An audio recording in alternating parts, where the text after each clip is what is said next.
On a tous, au fond, une sorte de quête intérieure, une recherche parfois si profonde qu'on n'a même pas de mots pour la nommer. C'est comme un élan vers autre chose, sans qu'on sache toujours vers quoi exactement.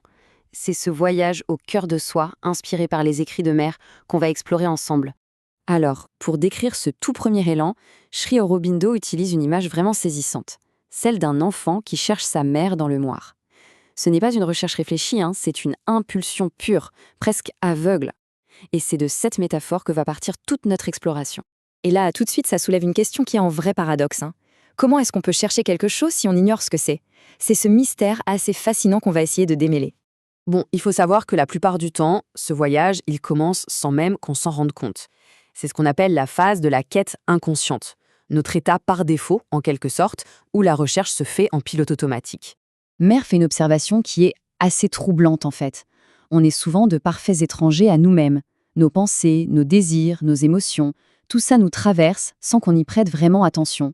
On vit, on agit, mais on n'est pas vraiment connecté à ce qui se passe à l'intérieur. Allez, prenons un exemple très concret.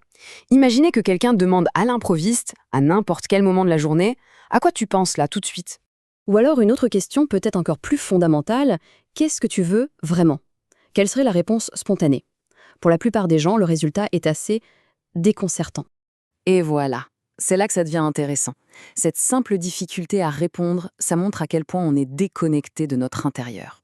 On vit en surface, emporté par le flot du quotidien, tout simplement.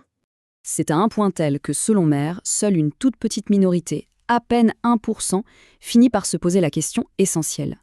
Pourquoi suis-je ici?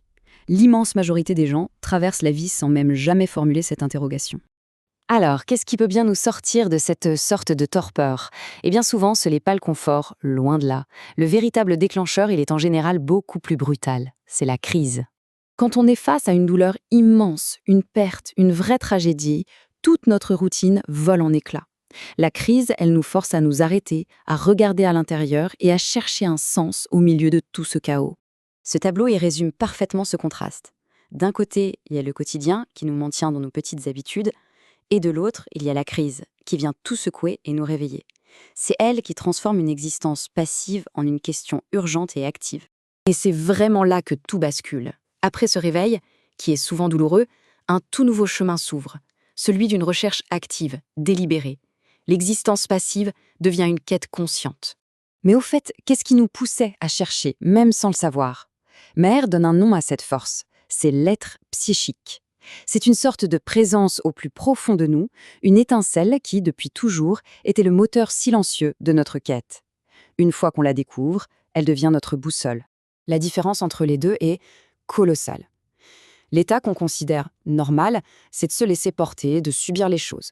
L'état exceptionnel, que Mère qualifie presque d'anormal, c'est de prendre les commandes et de chercher activement des réponses.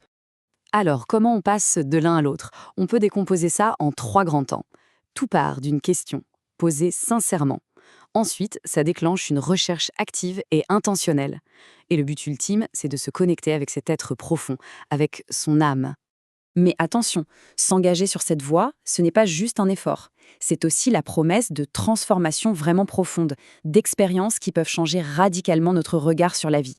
Mère décrit cette expérience comme une véritable percée. Il ne s'agit pas de petits changements lents et progressifs, mais de révélations soudaines. C'est comme des portes qui s'ouvrent d'un coup sur des horizons complètement nouveaux. Ok, mais concrètement, qu'est-ce que ça change au quotidien? Eh bien, on passe de la confusion à la clarté. Le puzzle de sa propre vie commence à prendre forme. On perçoit le fil conducteur et on comprend enfin sa véritable raison d'être pour pouvoir s'aligner avec elle. Et voilà, on arrive au terme de ce voyage intérieur, la transformation ultime. C'est le moment où l'on passe d'une vie qu'on subit à une vie que l'on vit, vraiment, avec un but. Le contraste final est puissant. D'un côté, il y a une vie dans le brouillard, où l'on se sent un peu victime des événements. Et de l'autre, une existence où l'on prend de la hauteur, où l'on voit les connexions et où l'on devient un acteur de son propre destin. Et ça, c'est peut-être le point le plus important de toute la pensée de Mère.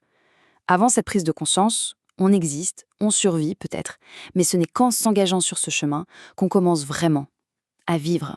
Cette exploration se termine donc avec la question que Mère pose, au fond, à chacun d'entre nous. C'est une question qui n'attend pas forcément de réponse immédiate, mais qui, une fois qu'on l'a entendue, peut marquer le début de la plus grande des aventures.